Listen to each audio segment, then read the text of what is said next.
We're going to do this one in English, because I'm going to do it together with Jessica over there. You have another option to do it in Chinese. We're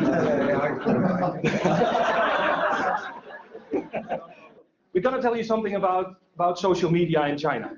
We just came back from China last night at 9:30 from 2 years in China, so I might be slightly jet lagged. So basically what I've done for the last 2 years, I went to China to be an international volunteer through an organization called VSO.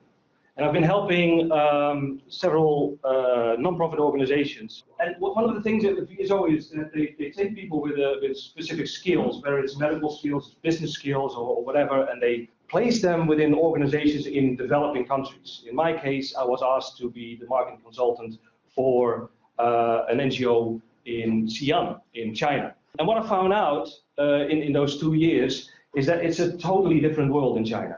And some of that experience I've been sharing on the Customer Talk website in a series of articles called China Talk. I think this week we'll have the news version which talks about Apple, and you might have today. So today you can read on the website the newest version about why Apple apologized to the Chinese people, because some of that was in the news here in Holland, but the background story was not really talked about a lot. So you can read about that in China Talk. But I also thought that it would be good when I came back here to share some of the situations in China for social media. What we're going to do today is I'm briefly explain to you why it's so different in China. And that is a story about the Great Firewall of China. Then we're going to look at some of the most important social media in China, and Jessica is going to help me out on that. Thought it would be good to have actually a Chinese person talk about Chinese social media instead of me. A few slides about internet usage and some conclusions and tips and Q&A. The presentation itself will be part of a package that I think will be sent out by the organization, but I'll also at the end give you a URL where you can download the whole thing. And I'll also try to put an audio version of the presentation on there so you can listen back to that. So, to start out, what is important to know is the concept of the Great Firewall. And you might have heard something about it, that a lot of things are blocked in China. A lot of websites, a lot of search words are not accessible. And this has been going on for quite some time. It started basically from the time that internet became available in China. The reason for the Great Firewall, and I'll explain in a moment what it actually is. The reason is that the Communist Party in China wants to maintain harmony and stability.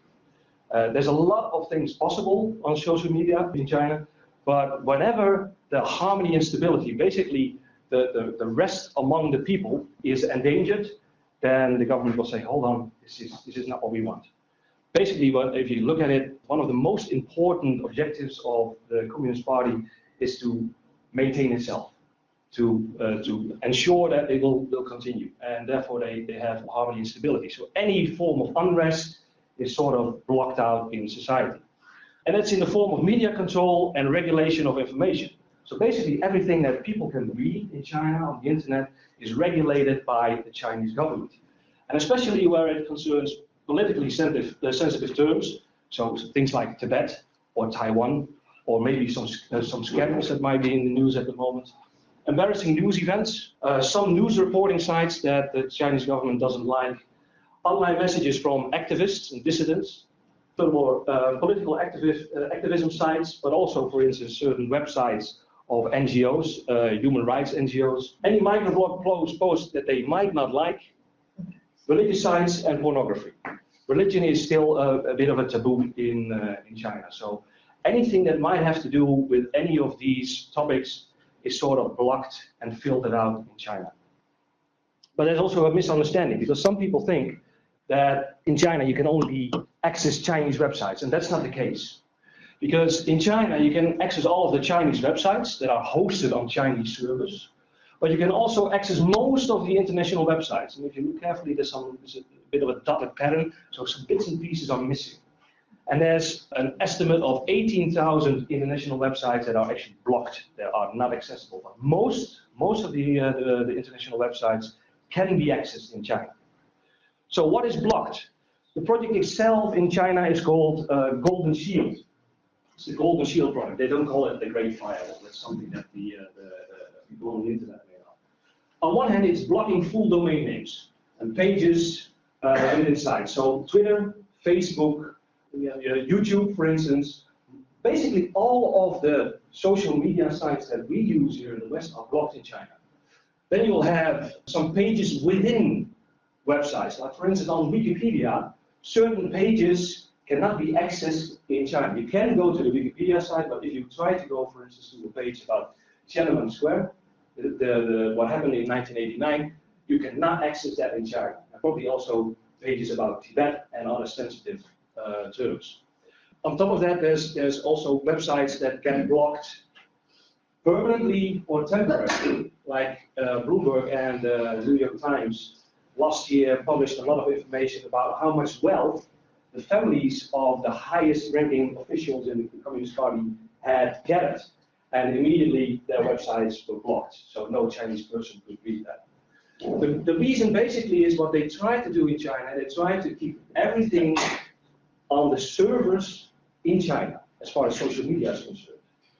What happened in the Arab Spring is that in all of the countries like Egypt, the government was not able to filter out sensitive content, and they only could shut down the whole site, which led to a lot of unrest following that.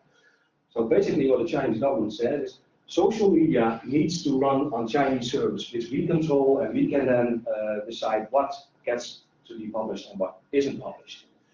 It comes together with a lot of instructions for state-owned enterprises and private companies. So if you are running an internet company or you're running a website, then you have to follow the local legislation. And you have to do what the government says. If you don't do that, your company gets shut down. So blocking of search engine results for certain keywords is something that also happens a lot in China. So if you search for certain things, you will not find it. So this is an example. Sina Weibo is the biggest microblogging site in China. And if you try to search for the Chinese characters which mean truth, this is the result you get. And maybe you can translate that. And you search truth, and then they will say, sorry, we didn't find relative information. So basically it says, in all of the millions of microposts that are posted in China, there is no post that mentions the truth.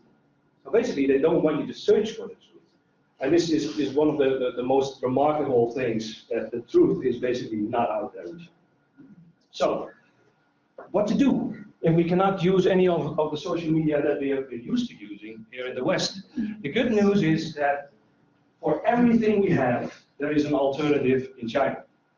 And what you'll see is here in the middle of the circle, you see all the Twitters and the Facebook and the Foursquares and YouTubes. For everything, there's one or more alternative in China. What you'll also find is that it's constantly developing, and there still needs to be something like a shakeout, where some of the companies will be buying other companies, and the number will eventually decrease. What you also see, but we'll see later on as well, I'll give you a couple of examples, is that some of these social media are actually better than the ones we use. What's happened in the past 10 years is they've looked at Twitter, they've looked at Facebook, they copied it, and they improved it. So that's the good side of the story, is that it is still possible to use social media in China. Now, that's the more technical part of it. If you look at the actual content of social media, there's a lot of monitoring taking place in the content. So what people post is constantly being screened by both internet companies themselves and also the government. There's an estimate that 30,000 people are working full-time just reading and filtering the posts that are published in China. And the estimation is that there's about 13% of everything that gets posted gets either blocked or gets removed. And that's all the posts that the government considers to be sensitive. It's also a very dynamic system, because what is blocked today might be different from what was blocked yesterday. Because some new keywords about sensitive news items might suddenly be blocked today.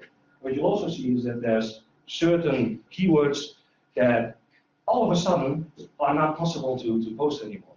So, dynamic system. The internet service providers and the internet companies, the websites, are made liable for what their customers post.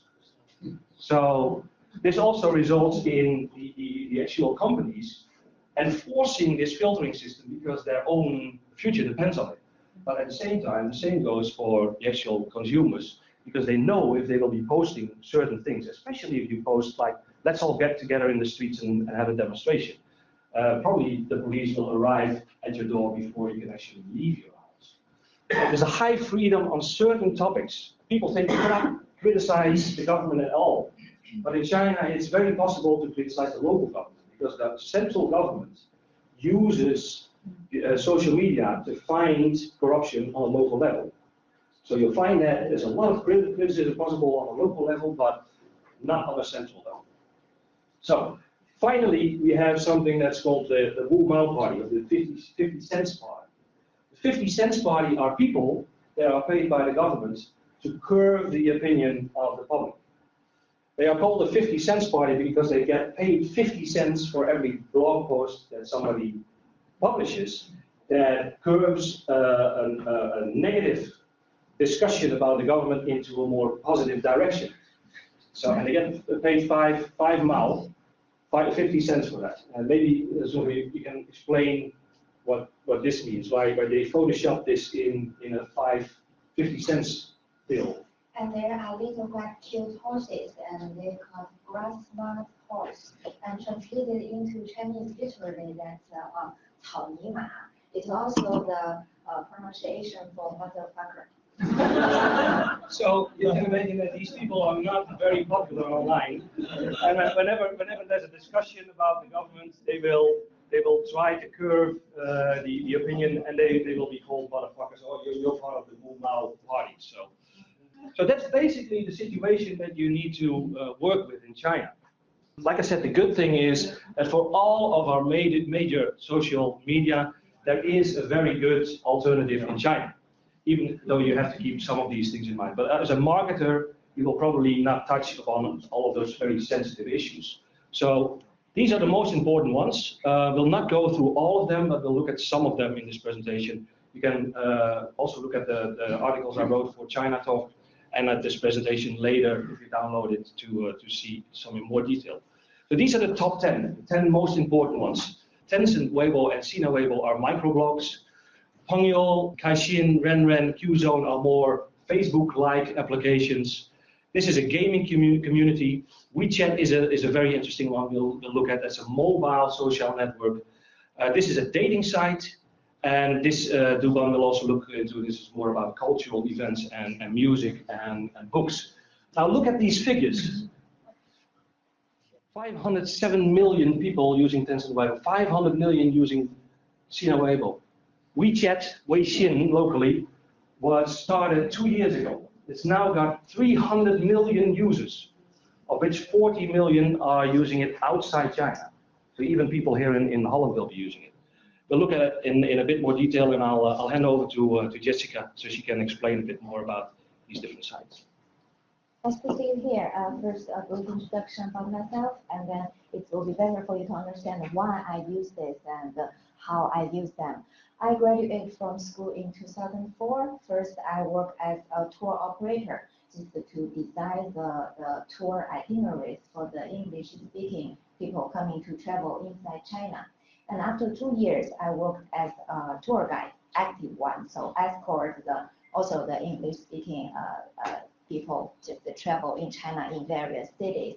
And after 3 years, I worked as a college counselor in an international school. I work with students and their parents to just guide them going through their ways to study abroad for their degree of bachelor. So until I come to Holland, I still work as a college counselor.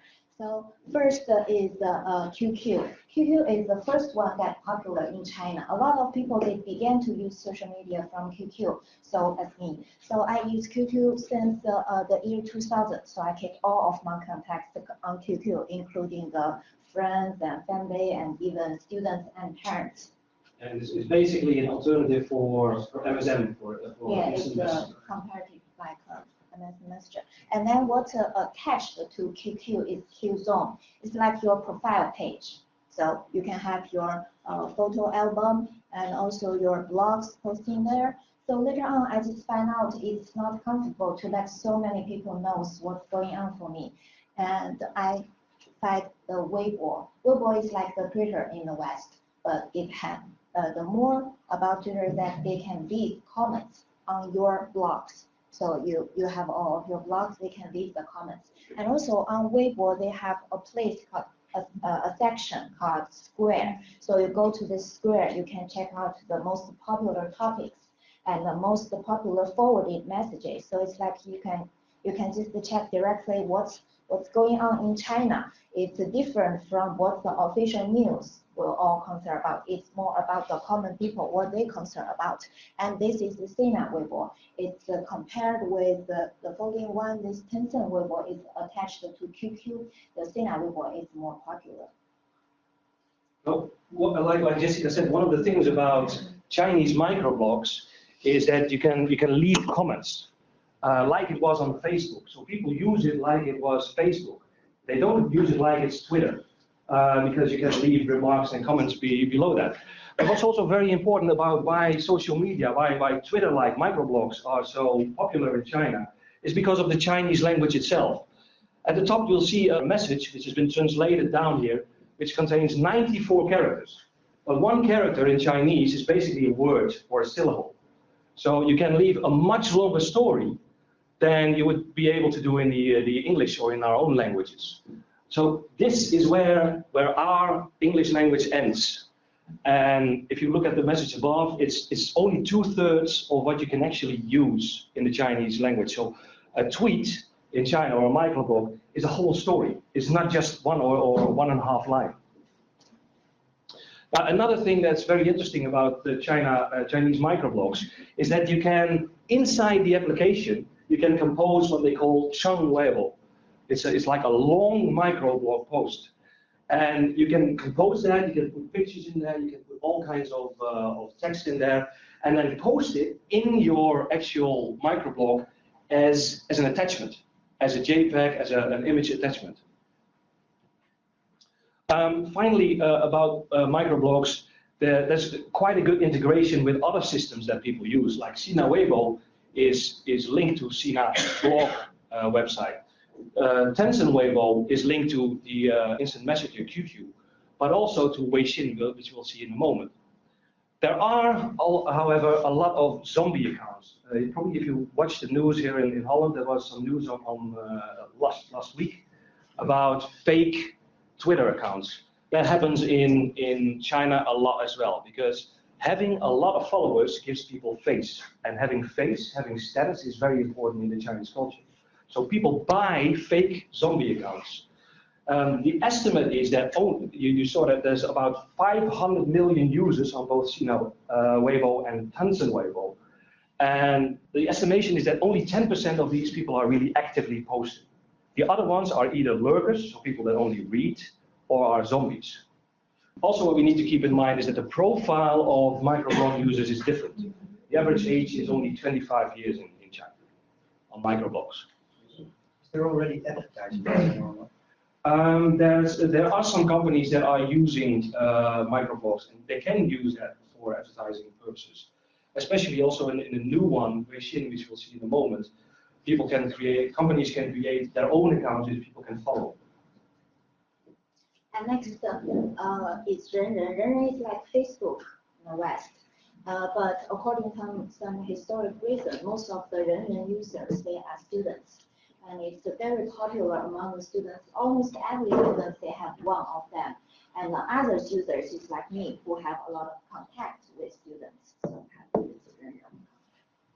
And then we have this Weixin. Like it's quite new, but it was so convenient. It was comparable to WhatsApp in the West, but it's much more easy. Like it's free, and also they can have the voice record. Especially for Chinese, it's just so convenient. We even have a video to show you how it works. So this application, Weixin, in the West it's called WeChat. It is comparable to WhatsApp. I've never used WhatsApp myself because I've basically been away for 2 years, and I think it became popular in the last 2 years. But from people that have used both WeChat and WhatsApp, I've been told by them that WeChat is actually much more convenient and much easier.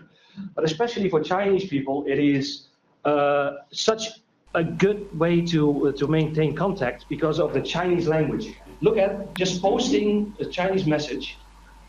It's 我们到了, we have arrived, which so we posted to her mother yesterday.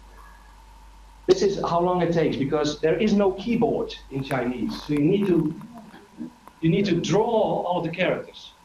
And the second option is then to type it in phonetic pinyin, so in how we would write Chinese in our characters. But again, a short message like "we arrived," you can see how long it takes. And this is what 我们到了。 this is what WeChat does, what Weixin does. So it's much more convenient and it's much quicker for people to communicate.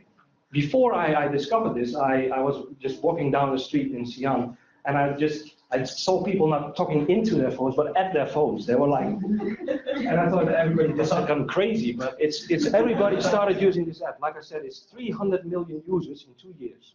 Right. But then why don't they phone each other then? Because it's free. Oh, It's also free, yeah, because it's based on your data package. okay. And then we have Douban. Douban is more cultural things. They have recommended the films you should see and the books you should read. And then you can create your own list, like what kind of books I want to read in the following times. And also they will link to this web page. You can just buy there by the discount price. Say, oh, now we have a concert and you can buy there with what's discount. Western ones is more focused one specific topic, like this is for the film, this is for the music, but this is more integrated. And then we have YouTube, and then we will have Youku and Douban. Basically, it's the same, it's the radio ones. And by the way, this one, Tudo, means potato. Probably not coincidence because it was one of the guys that started this website was a Dutchman who I think last week or 2 weeks ago left China because of the pollution, and he's now living in Canada getting some fresh air. Thank you. Okay, so that's the situation with the firewall. That's all of the alternatives you have, and as you see, some of them I think are actually better than what we have here in the West. But there's a couple of other things that you need to know about internet usage in China, because there is no such thing as the China. China is so diverse and is so complex that at one time, at the same time where you have Shanghai, which is one of the most hyper-modern cities in the world, it's like the New York of the East, people are also still living on the countryside. Where you have people, the very rich people in China that are buying extremely expensive luxury products, which are more expensive in China even while they might be made there than here in the West. You also have still 10% of the people that are living below the poverty line.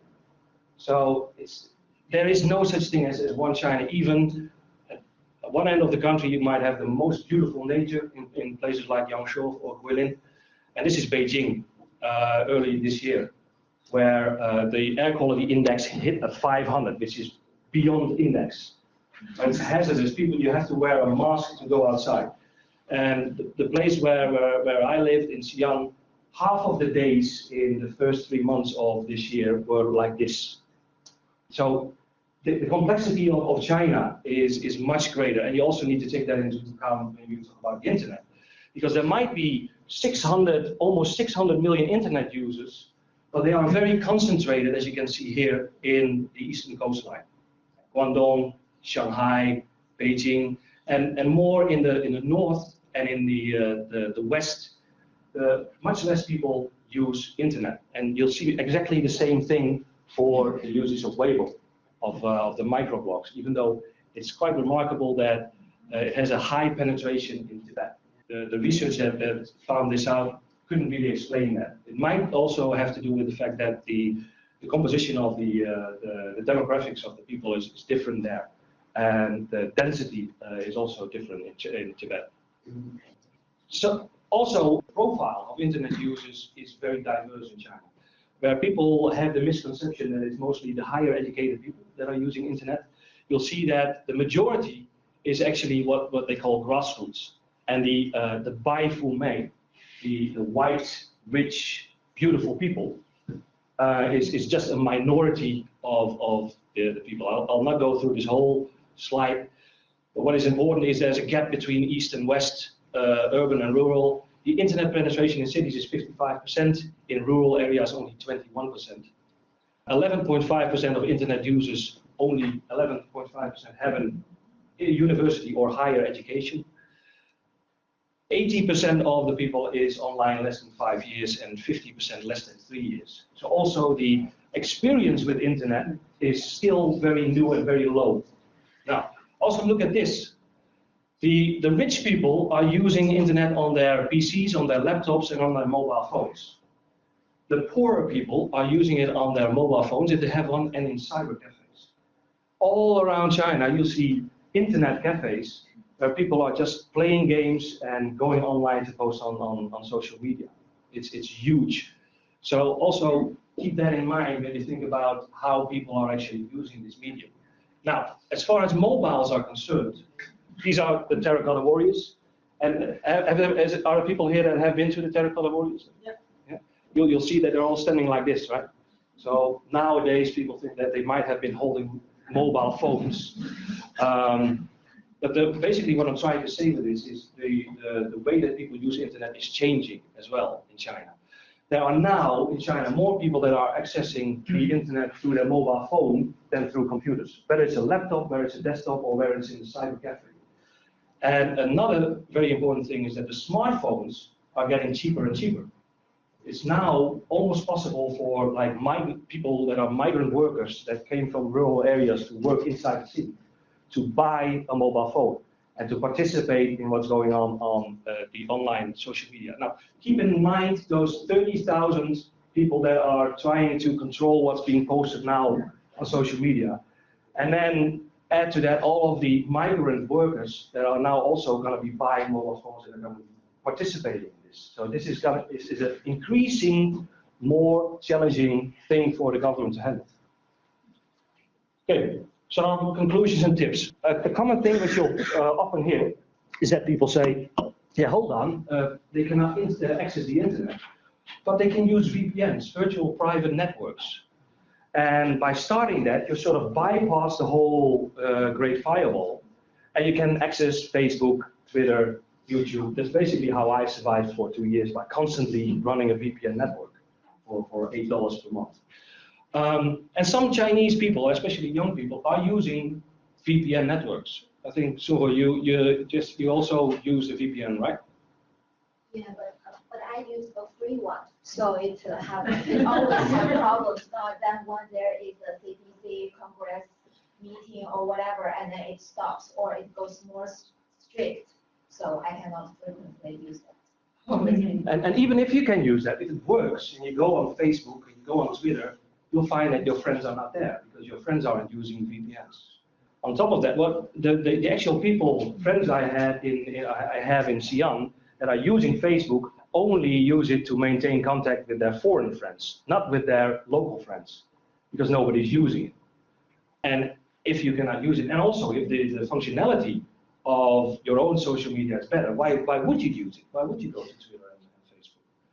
Also, there's been some reports last year about the enormous figures in China of Facebook users. It's bullshit. Just don't believe it. It's not true. Even if there are a lot of Chinese accounts that are just curious people that went there, created an account, and never came back because their friends are not there. So keep this in mind. Conclusions, basically, of this presentation is that you shouldn't waste any time at the moment in the current circumstances on Facebook, Twitter, etc. in China, because basically nobody is actively using it or can even access it. So use Chinese products, use Chinese social media in your marketing strategies. But keep a close eye on development, because it's going so fast, as you've seen in the big circle in the beginning. There are still so many social media, and there's going to be a shakeout. There's companies buying each other, and the landscape is constantly changing. What's also very important is you need, for several reasons, you need to work with a good local agency, preferably a local agency with a Western background that knows a lot about the Chinese market. Because China, some people say that China is westernizing. China is not westernizing. China is modernizing, but it's not becoming like us. We might buy an iPhone because we think it's a very good phone and because it has some great functionality. People in China buy an iPhone because it gives them status. They basically don't use most of the apps that are available. They just want people to see that they can afford an iPhone or an iPad and sit in a Starbucks cafe, drinking a Starbucks coffee and fiddling around with their phone or iPad. It's a status symbol. So things work differently in China. Also, the language and grammatically. And only communicate in Chinese. The level of English in China is extremely dodgy. It's not very good. A lot of people get a lot of English in high school, several years. How long on average do you think, Jess? They start from the middle school. So middle school 3 years, high school 3 years, and university 5 years. I've done lectures for university students that could not understand a word of what I was saying. And even if I asked them in Chinese, do you understand? Maybe it was my Chinese that wasn't good, but they were still staring at me blankly. English for a lot of people is a fashion thing, as you can see here. So, niggers love blondes. Wank, nigger, faggot, what? So, and this one is the best of all. This lady here is a receptionist that worked in a company where a friend of mine worked. She was at the reception wearing a fuck off t-shirt. people wear English things because it's fashionable, it's cool. They have got no clue what it says. So don't. I mean, it's nice to know what this guy's biggest hobby is, but now, if you want to read something about marketing in China, how you should do it, these are two very good books. This is a bit difficult to work through, but got a lot of interesting information. And the China Talk articles I wrote have 2 reviews of these. Now, how you should handle it is basically like this. This is a project I did for a local NGO, a charity organization. In WordPress, we built an English website and a Chinese website. But the English website, which was meant for foreign, European and American target groups, we supported with email newsletters, Facebook and Twitter. And people could make donations through PayPal or a bank transfer. All of that is just not possible in China. So for the Chinese website, we didn't use email marketing because it just doesn't work. Email is not very popular in China. So we used all of these different social media, and people made donations to Alipay, which is basically the Chinese PayPal. And they could buy products on Taobao, which is like the Chinese eBay. So this is basically what you need to do. The good news is that there is a lot of marketing opportunities. Most people are following 8 brands on their social media. 38% of Chinese netizens take shopping decisions based on what they hear about them in their social media. And what's this? 43% of the netizens are interested in products shared by friends on their social media network. So there are marketing opportunities. You just have to play it in the Chinese way. Questions? Yeah. Very interesting. Of course, there's a lot of Chinese people in China. There are also a lot of Chinese people outside of China. Are they using the same apps and networks, or? Depends a bit on their background and how far they have integrated into society. If most of their friends are local, basically foreigners in the country where they live, they will use local social media. If they only speak their own language and they have strong connections with China and the people back home, they will probably also, or instead of Western social media, use the Chinese ones. And is there also some marketing communications from these Chinese platforms towards the Western world? Are they eager to, well, like the car brands, to compete in the Western world with their platforms? Yeah. It's been a bit difficult for me to monitor that because it's all in Chinese. Yeah. But I would guess that there are. And also one thing is that nowadays more and more Western companies or the organization, they use Chinese media. Yeah. Like I work as a college counselor, so a lot of state college, they have the Chinese Weibo account. Yeah. Like the very famous one, the Purdue University, which is famous for their engineer program, they have a Chinese account just to regularly to have all of this news of what happening provided their policy for Chinese students, what the Chinese students need to pay attention to? If I see these figures, is there a reason for Twitter and Facebook to be scared? Well, it depends on how you look at it. Twitter and Facebook will not get off the ground in China. So it's basically out of their territory.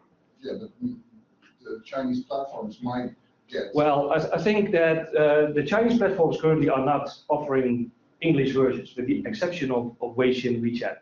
And I think that WhatsApp, but also Facebook, needs to watch those applications, those mobile applications. Other questions? Yeah, kind of like where he was going. You see, they're relatively new on the internet in China, and they make great improvements on the networks and the things we already have, with all the limitations and restrictions they have. Do you think they're going to influence us a lot in the future? Well, the thing is that we are not really watching China, but I think we should, because they have improved on our own stuff, if I may say so, our Western stuff, by copying it and improving it. And there's a lot of push also from the Chinese government for China to be more innovative, because it's basically been copying and it's been the factory of the world. But for its next phase of growth, the government has also said, well, we need to be more innovative. We need to stimulate that. So we need to watch China as well. So yeah, we need to wrap up. So thanks for your attention. My contact information is